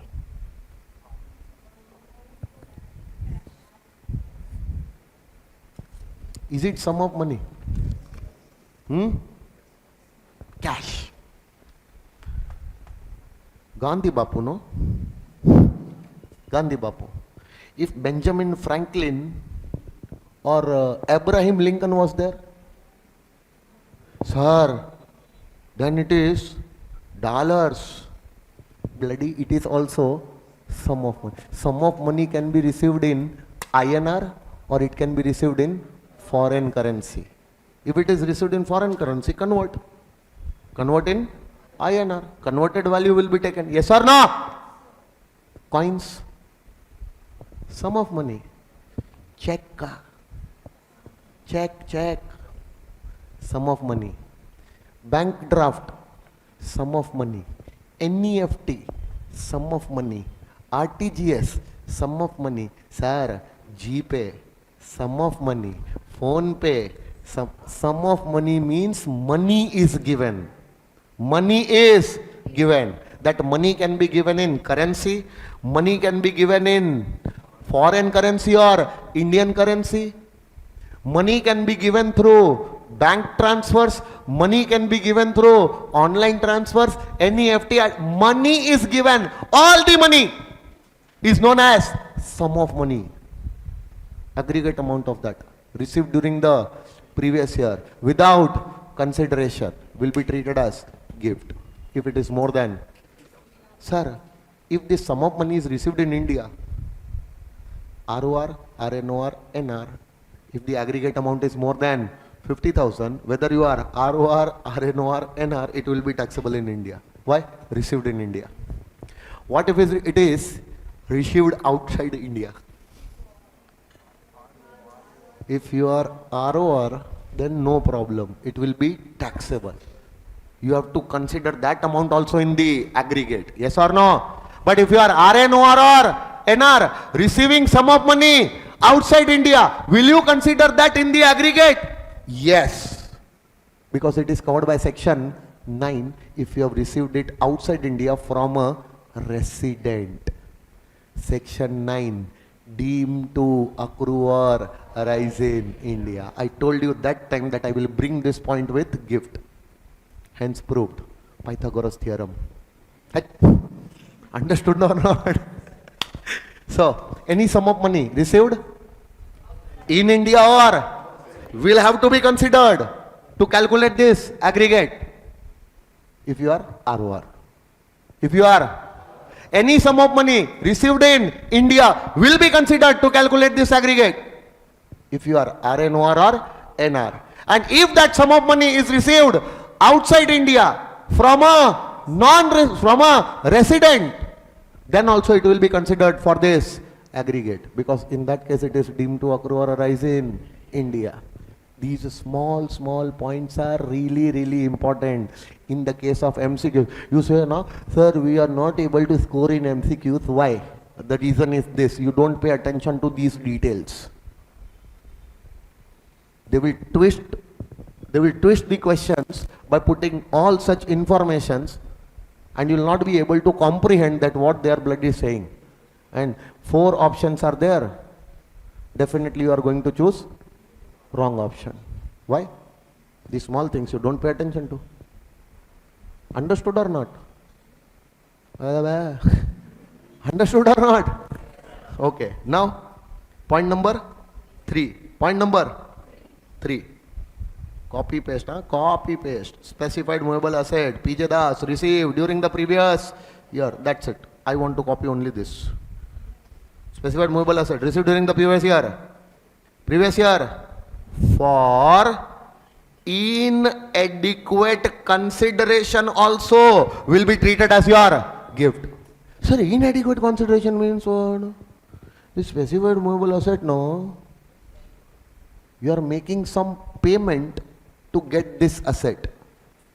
Are you getting it without consideration, free of cost? No. Now you are not getting it without consideration. Now you are getting it for a consideration, meaning that you are paying something to get this asset, meaning you are buying this asset. But the amount paid by you as a consideration is not adequate, inadequate. So how did you come to know? The amount paid by you is less than fair market value of that asset. Bloody, why would someone take less consideration from you than fair market value? If he is taking the less consideration, meaning that he is gifting you. Even that will be treated as your gift. So what are you supposed to do? During the previous year, during the whatever specified movable assets which you have received for inadequate consideration, you are supposed to check that how much consideration you gave less. So you'll have to take the difference. You'll have to take the difference between what? Fair market value and consideration. And you'll have to take this difference for single asset or for all the assets. One asset received during the year for inadequate consideration. Second asset also received during the year for inadequate consideration. Third asset received during the year for inadequate consideration. You will have to take the difference for all the assets, and then you are supposed to take the aggregate of difference between the fair market value and the difference of one asset, no, difference of the second asset, difference of the third asset, and the aggregate of all such difference should be more than 50,000. Then this entire aggregate difference will be treated as your gift, and it will be taxable under the head IFOS. Getting my point? During the previous year, only one asset you got for inadequate consideration, shares. You got shares whose fair market value was 5 lakhs, and you paid a consideration of, example, 4 lakhs. Only one asset during the year you have got for inadequate consideration, only one asset, and that is shares. What was the fair market value? What is the consideration you paid? And what is the difference? What is the difference? What is the aggregate difference in this year? 1 lakh. Is it more than 50? Entire 1 lakh gift taxable. Sir, I paid 4,80,000, sir. Still it is inadequate, but the difference is, this is the only difference during the year. Aggregate amount 20. Aggregate amount of difference is it more than 50? Nothing will be taxable. Yes or no? But during this year, one more asset you have received for inadequate consideration. Painting. What you got? The fair market value of that painting was 10 lakhs. How much? And you paid a consideration of 9,90,000. Wow, wonderful. Adequate consideration or inadequate? What is the difference? Now if you'll see only these two assets, then aggregate is? Don't check individual, check the aggregate. Aggregate is it more than 50? Not taxable. But wait. During the year, one car is also bought by you. Value of the car was 6 lakhs. Value of the car was, you bought it for only 4 lakhs. Only. What is the difference? What is the difference? No, what is the aggregate difference? What is the aggregate difference? Bloody, if you will take this, no, you are gone. Not a specified movable asset, sir. P.J. Das. Car is not a... Ignore this. Ignore this. Even if you are getting the benefit. What happened?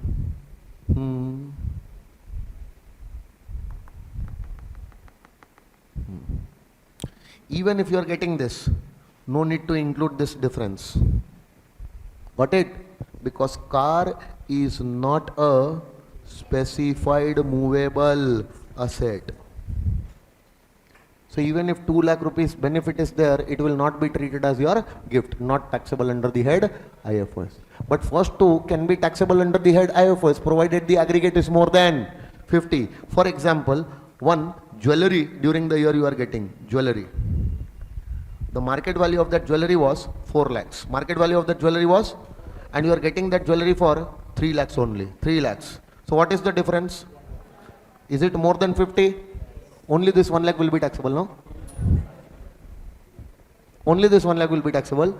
Bloody during this year, only this difference, no. First and second difference is also there. So you'll have to aggregate. So aggregate difference is it more than 50? Entire 130 will be taxable. Got it, sir? Hello, sir? 3 points, done. Fourth point, sir. Fourth point, sir. What is the fourth point? Yes. I am movable. See, what an irony of this language, you know. How poor this English language is. They don't have words. Movable? I am movable. I am movable. I am, but if you want, you cannot. Asset is movable or not movable? Not movable asset. Can I say land, building, or land and building? Immovable property is received during the previous year without consideration. Now this immobile property is received without consideration. For this immobile property you will check stamp duty value. Always for immobile property we have to check stamp duty value and not the fair market. Sir, this stamp duty value of aggregate. No, here we are not supposed to see aggregate. Stamp duty value of individual. Individual means single property, single immovable property which you have received during the previous year without consideration. If the stamp duty value of that single property is more than 50,000, then the entire stamp duty value, will be taxable as your gift under the head IFOS. 56 to 10, 56 to 10, 56 to 10, 56 to 10. Will you remember this? Yes or no? Sure. Should I move ahead? Sir, is it taxable? Yes, sir, it is taxable. Okay, no, sir? Okay. Now pay attention, huh? Very important discussion. Last one. Here, are you going to do the aggregate? Check each property. During the year, one property has come. Stamp duty value is more than 50. That is taxable. Full amount taxable. Second property came. Second property, stamp duty value is less than 50. Not taxable. No need to aggregate for both. Check stamp duty value of individual property. Yes or no? And now, last one. Point number 5. Point number immovable property received during the previous year for inadequate consideration. How do you know that it is inadequate consideration? This immovable property received and the stamp duty value is more than the consideration. So you will check the difference. You will check the difference between what? Stamp duty value and consideration. Stamp duty value and if this difference, are you going to check the aggregate of all the differences? No need to take aggregate, individual. So difference between SDV and consideration of what? Individual means single immovable property. If that difference of that single property is more than 50,000, then this entire difference will be treated as your income from other sources, taxable as gift. So what if the stamp duty value was 10 lakhs? Stamp duty value was, wait, there is some catch here. Still there is a catch. I have yet not covered this entire point. Wait, please pay attention. There is a catch here. Understand this thing properly. If the stamp duty value is 10 lakh and the consideration you paid for this property was, example, the consideration you paid was 9 lakhs. How much? So what is the difference? What is the difference? Is it more than 50,000? So this entire amount will be taxable. Entire amount will be taxable. Yes or no? But wait. If this happens for small properties, no, that the difference has to be compared with 50,000, then it makes some logic. Think about the high value properties, where even a fraction of the difference will be more than 50,000. Very small difference will also be more than 50,000. In that case, if that difference is compared with 50,000, every time it will be taxable as what? Gift. Yes or no? Unnecessarily, the assessee will be put in problem every time. So what they said, that in the case of immobile property, instead of directly comparing that amount, directly comparing that difference with 50,000, do one thing, take 50,000 or 10% of consideration, whichever is higher. With that higher amount, if the difference is compared, and if the difference is more than the higher amount, no, only then that difference will be treated as IFOS. So here, instead of comparing with 50,000, we'll compare it with 50,000 or 10% of 9 lakh will be.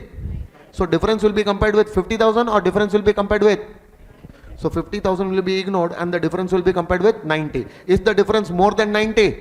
Now this will be treated as your gift. Hello sir, everyone. Now tell me, if the property, stamp duty value of the property was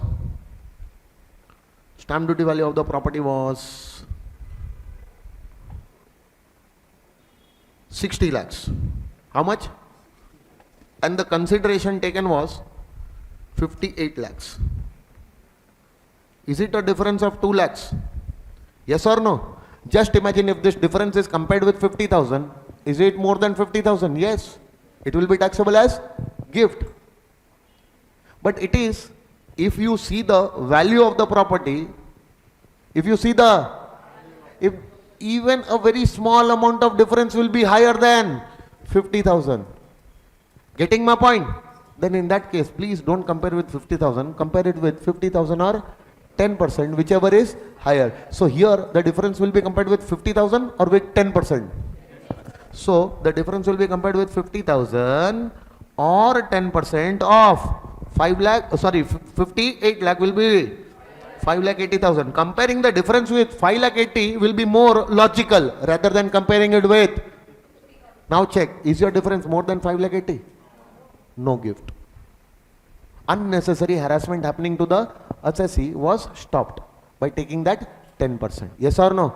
Now what if the stamp duty value of the property was only 60,000? What if it was only 60,000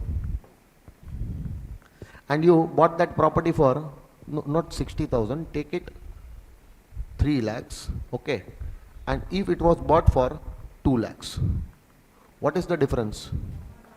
Now will you compare it with 50,000 or you will compare it with 10%, which is 20,000? Now comparing with 50,000 will be logical because the value of the property is very less. Getting my point? So now don't compare with 20, compare with 50. Is the difference more than 50? Entire amount is taxable as gift. Yes or no? These are your gift provisions. Okay. Now there are certain exceptions. There are certain exceptions to your gift provisions. Exception to the gift provision means? Exceptions to the gift provisions means, in these cases which I am going to tell you now,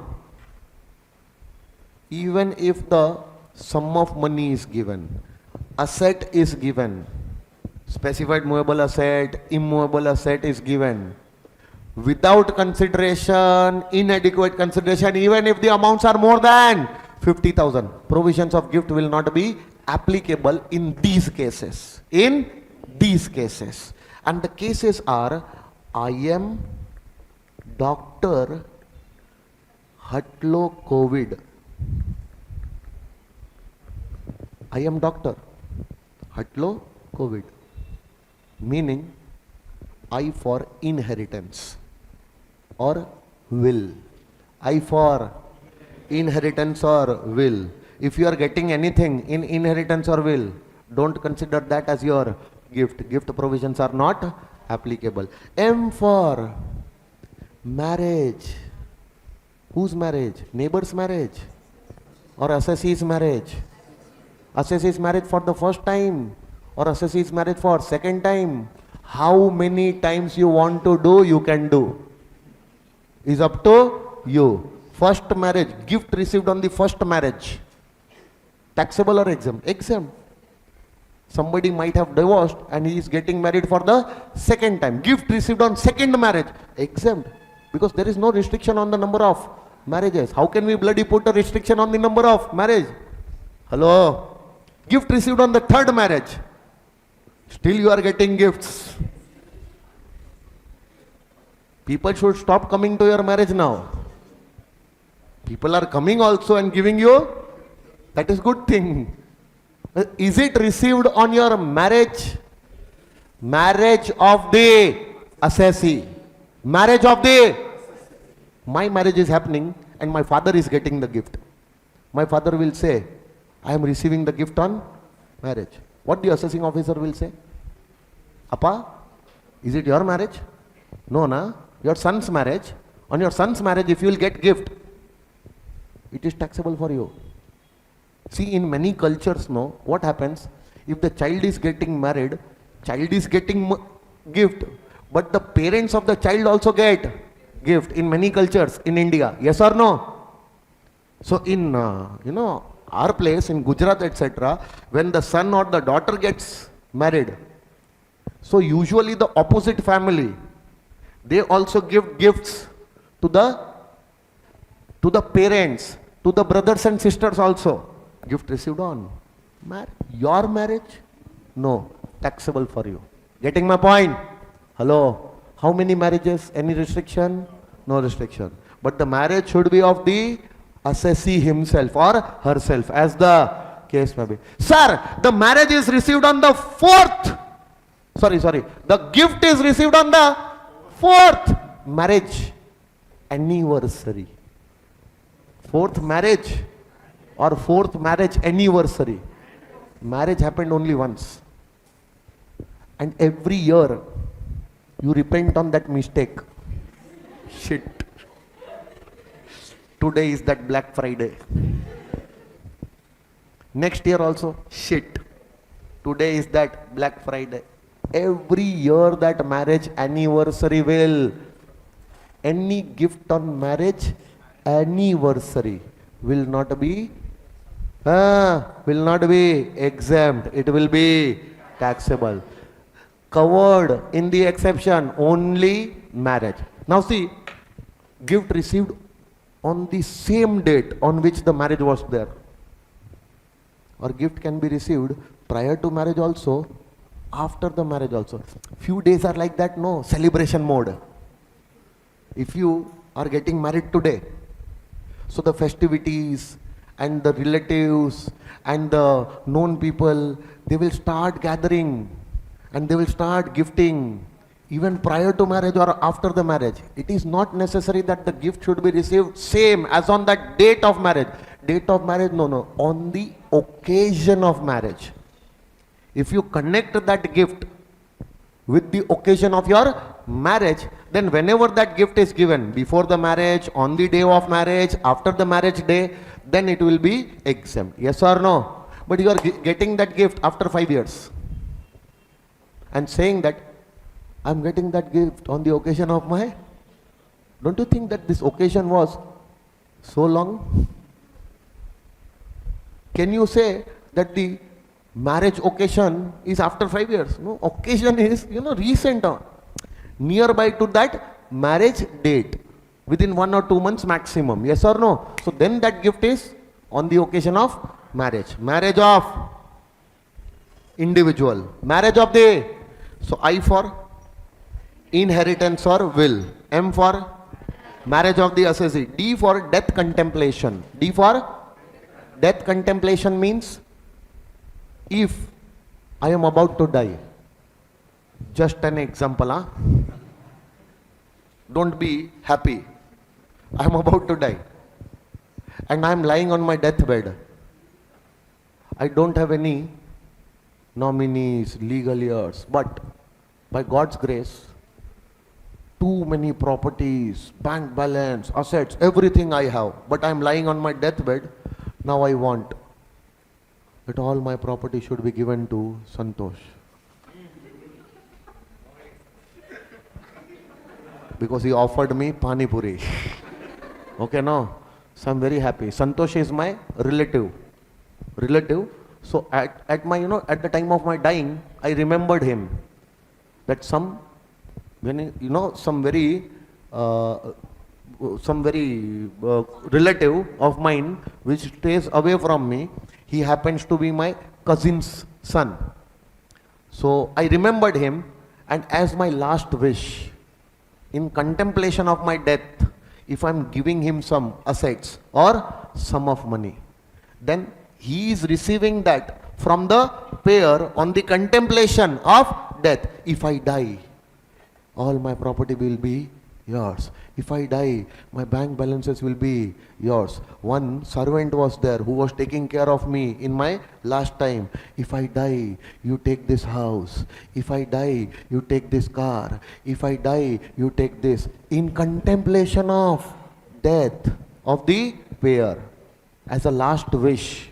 Yes or no? If something is given, even that will also not be taxable under the gift provision. That is known as death contemplation of payer. Death contemplation of. And this is favorite. R. R for relatives. R for. Now please pay attention. If you are individual, who is the assessee? Who is the assessee? Assessee. Are you an individual? Yes. Now, if you are receiving gift, gift of what? Sum of money, gift of any asset with consideration, for inadequate consideration or without consideration, whatever gift you are receiving, that you are receiving from your relatives, you are receiving it from your, then that gift will not be taxable for you. Now who is the relative for this assessee? Number one, I cannot take the name of any person other than my spouse as my first relative. I have to go home. If I say that my brother is my relative, if my wife comes to know, your brother is your first relative, no, go to your brother, tell him to take care of yourself, tell him to feed you. Bloody every day I feed you, I cook for you, and who is your first relative? Brother. Very afraid. No. Spouse. Whose spouse? Spouse means spouse of individual. Spouse of. First relative is spouse of individual. Second. No. One by one. Sequence. Bro and sis of individual. Now just see, just after my spouse, I have considered my brother as my relative, my sister as my spouse will be standing like this. Only your brothers and sisters are your relative. My brothers and sisters are no more for you. Madam, sorry. Third, brother and sister of spouse of individual. Your brother, my relative. I have to stay home. You are my first relative. Then by mistake I said, my brother, my relative, my sister, my relative. Your brother, your sister also my relative. Number four, brothers and sisters of parents of individual.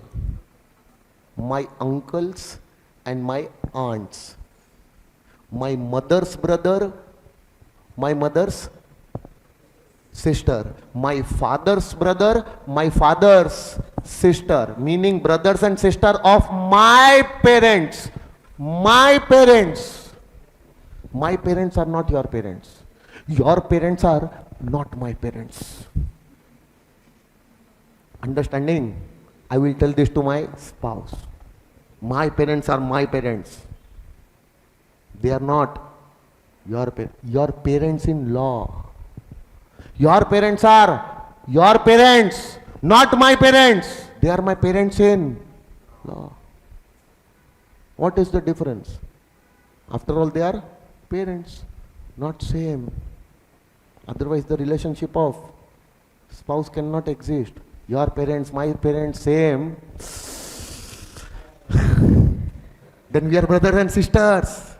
Hello. So my parents will be different. Her parents will be different. So I am talking about my parents. Individuals' parents. Brothers and sisters of parents of individual. Now my wife will say, okay, so brothers and sisters of your parents only are your relatives. Huh? Yes. Don't give me food. I don't want to come to your house only. Bloody, I will make everyone from your family as my relative. No, I cannot make. My parents, brothers and sisters of my parents, only they are my relative. Your parents, brothers and sisters are your relatives, not for me. Yes or no? For this individual, the brothers and sisters of the parents of this individual only will be treated as relatives. Yes or no? Now, point number 5. LA or LD of individuals. Lineal ascendants and lineal descendants of the individual, meaning the generations before me, my father, his father, grandfather, great grandfather. Yes or no? My children, my grandchildren, my great grandchildren, they are my lineal descendants. They are my relatives. 6. Lineal ascendants or lineal descendant of spouse of individual. Her parents, her father, grandfather, great grandfather are her lineal ascendants. Yes or no? Even they are my relative. Sir, lineal ascendant for both of you will be different. That is understood. Your father, her father will be different. This is not understood, sir. I cannot digest this. Your children are your children, not her children. Wow. Her children, not your children. Wow. Normally, lineal descendants will be same. Normally. But what if I got married for the second time? From my first marriage, I have my own kids, and she also, from her first marriage, her own kids. So her lineal descendants are different and my lineal descendants are different. So can I say lineal descendant of my spouse or my stepchildren? Even they are my relatives. In that case, the lineal descendant of my spouse will be different. Otherwise, it is same. Getting my point? Now, point number 7. Point number 7. Don't laugh. Spouses. How many spouses you want? Spouses of 2 to 6. 2 to. So the relatives which are mentioned in 2 to 6, their spouses also are my. Sir, why have not you covered point number 1? Good question. And I will reserve my answer for that. Who is the spouse of my spouse? I will be my own relative. Or if the spouse is someone else. So, point number 2, my brother, my sister, my relative. Their spouse is also my relative. Brother and sister of my spouse, they are my relative. Their spouse is also my relative. Brother and sister of my parents are my relative. Yes, but their spouse is also my relative. My lineal ascendant, my lineal descendants are my relative. Their spouse is also my father's spouse. Isn't she my relative?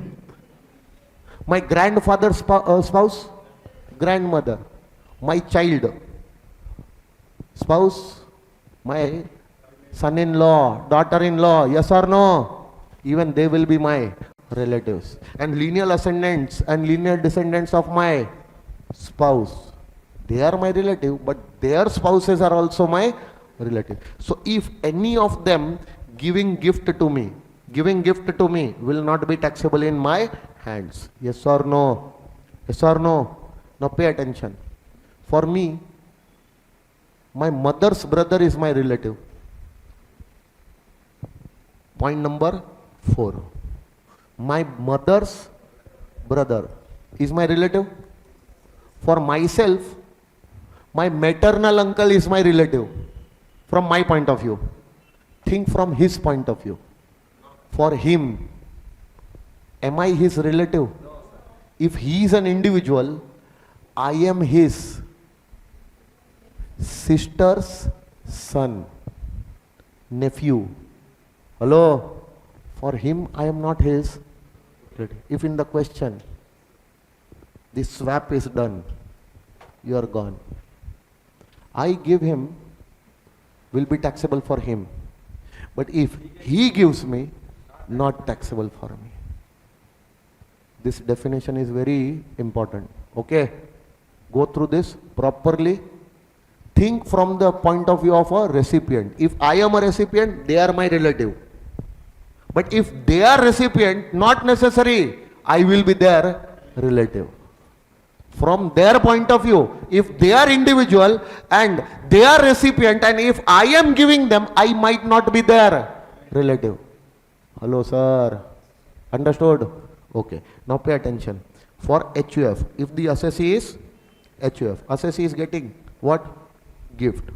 Gift from relative. Gift from. So who will be the relative for HUF? Who will be the relative for members? So if the HUF is getting any gift from members, then it is coming from relative, not taxable in the hands of HUF. Reverse is also possible. Reverse is also possible. If HUF is giving gift to member, so for member, HUF is also a relative. So this gift will also not be taxable in the hands of relative. Sorry, in the hands of member. Got it?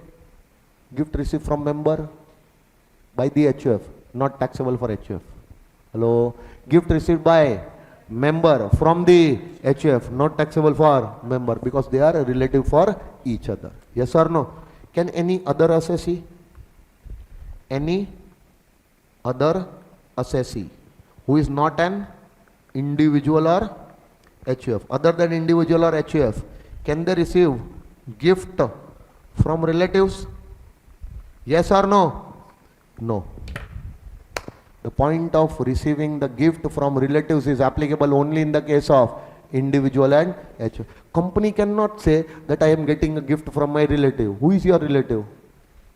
My sister concern. Sister company is my relative. Why? Because she is my sister company. No. For companies, for partnership firms, for AOPBOI, there is no concept of relatives.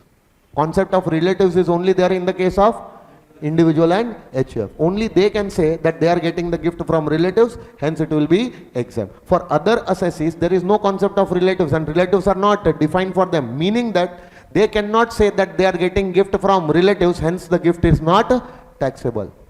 This exception is applicable only in the case of individuals and HUFs. Will you remember this? Hello. I for inheritance or will. M for marriage. D for death contemplation. R for, now please pay attention. H means hospitals and medical institutions. H means hospitals and medical institutions. U means universities and educational institutions. U means universities and educational institutions. T means trusts and charitable institution. T means trust and charitable institution. And LO means local authorities. LO means, so if they are giving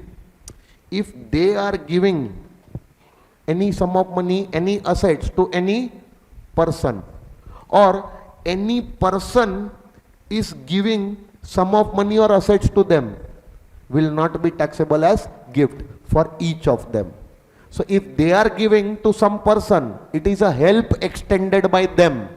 Or if some person is giving to them, then it is a help extended by person to them, donations, etc. Getting my point? So if they give to some person, not taxable as gift for that person. If any person giving to them, not taxable as gift for them. Getting my point? It will be covered by the exclusions. And next one, COVID, any amount received as a help, financial help for treatment of COVID related disease, for treatment of, for the assessee or any of his family members, for the assessee or any of his family members. Family members are specified, the list is given, okay, no? Now for me or any of my family members, dependent family members, yes or no, they are suffering from any COVID related disease. So money is over. Now treatment is still going on. If the treatment is not continued because of that COVID related illness, the person can die. So financial help is required. Somebody is coming. Who will come? Any person can come to help me. Whether he is my relative, my friend or my employer, any person can come and give me financial assistance for the treatment cost. Yes or no? Will it be treated as my gift? No. It will not be treated as my gift. Not taxable for me. Yes or no? And if, for example, the person who is suffering from COVID related disease, if that person dies, now who will take care of the family? Old parents are there, children are there, wife is there. I was the only source of income and I died because of COVID related illness. So now family members, relatives, friends, employers, they will gather and they will help in some or the other financial ways. So any financial help given to the family members on the death of a person due to COVID related disease, yes or no, even that help will also not be treated as gift, provided that help is received within 1 year from the death of this person. And the amount cannot be more than 10 lakhs. If the amount is coming from any person other than employer, employer can help for any amount. Employer can help for any amount on the death, yes or no? But other persons are helping on death, then the maximum amount can be 10 lakhs. And the amount on the death must be received within 1 year from the death of that person. Only then it will be treated as financial help, will not be treated as gift. But for that, the proper evidences will be has to be provided to the assessing officer that it is a financial assistance, financial help coming from others. Don't consider this as a gift. See, all these documents I am providing, the doctor certificates, the treatment, etc., the evidences regarding the treatment, etc., death certificate and all. If these details I am providing, only then the amount will not be treated as my gift. Getting my point? This point was introduced at the time of COVID in 2020. Many people got these kind of assistance, these kind of helps. So the income tax department started treating them, these items, as what?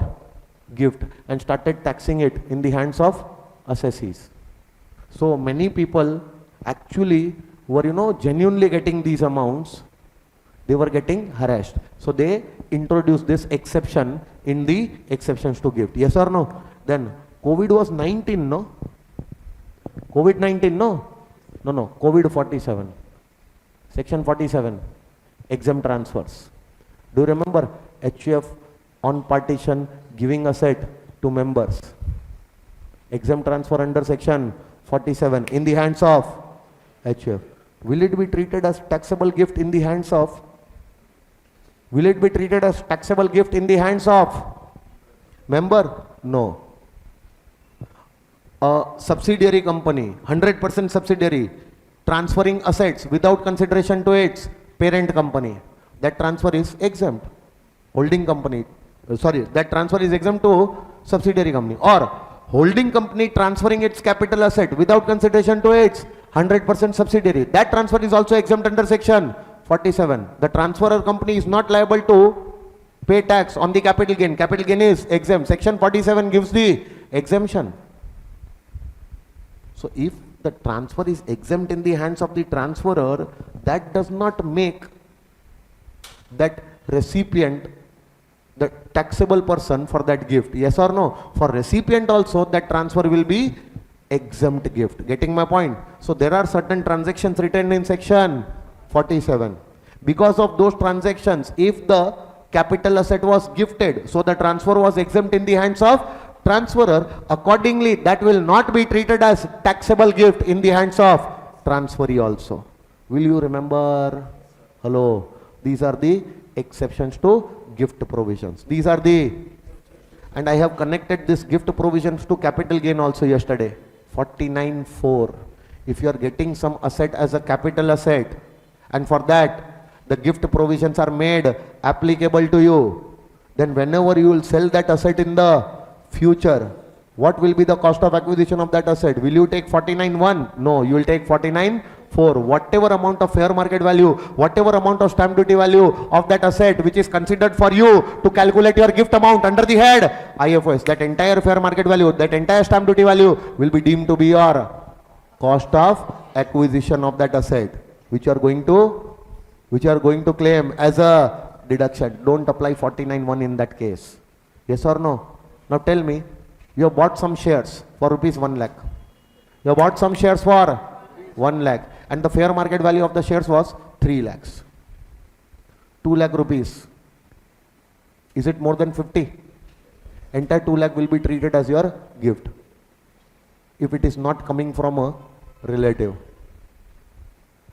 Now whenever you will sell these shares in the future, what will be the cost of acquisition of the shares? 1 lakh, which you have actually paid? No, entire 3 lakhs will be deemed to be the cost of acquisition. Because if you will take 1 lakh, no, this 2 lakh rupees which is getting taxed as gift right now will be again taxed in the hands of the assessee, in your hands as your capital gain.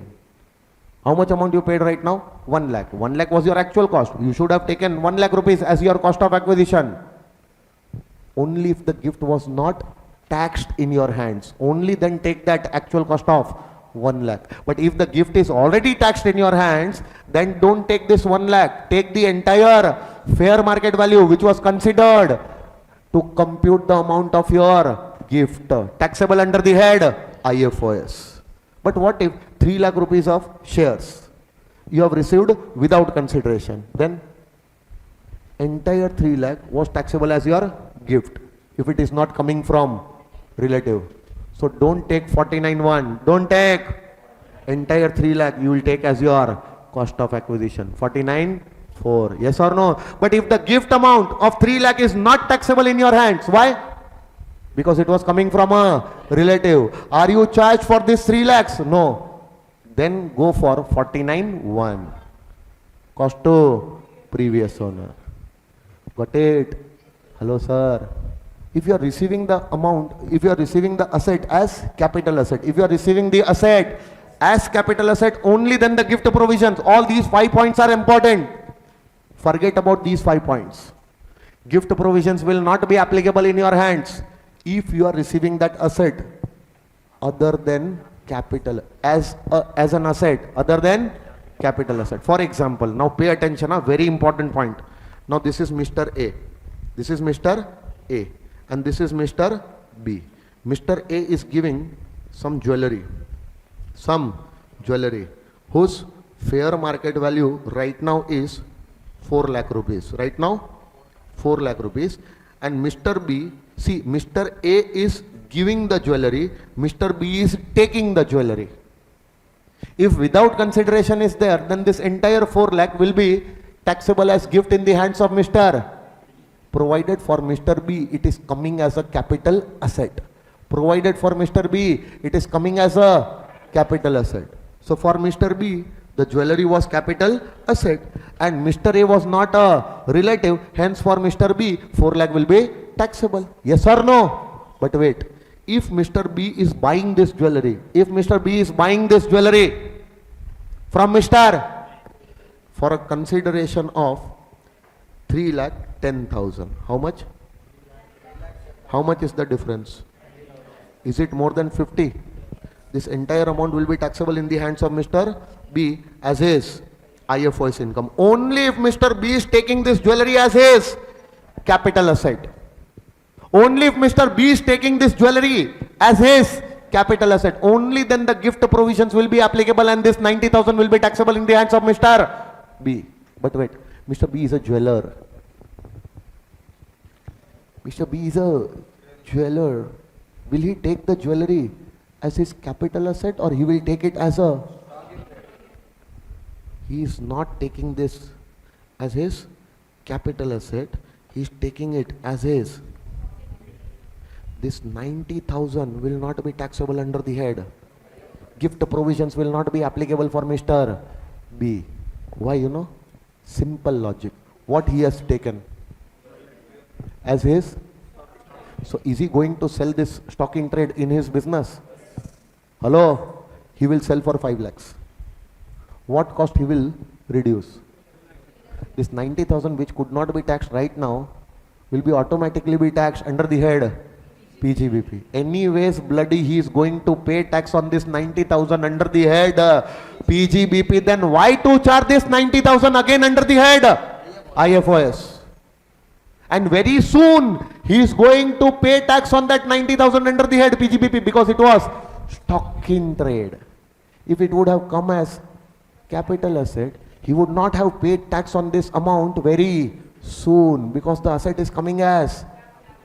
Maybe he will pay after a year or 2 years, or he might not pay because once the asset has come to him as a capital asset, it will remain with him for long time. Now God knows that when he is going to pay tax on this 90,000, it is better to charge this amount right now only under the head IFOS.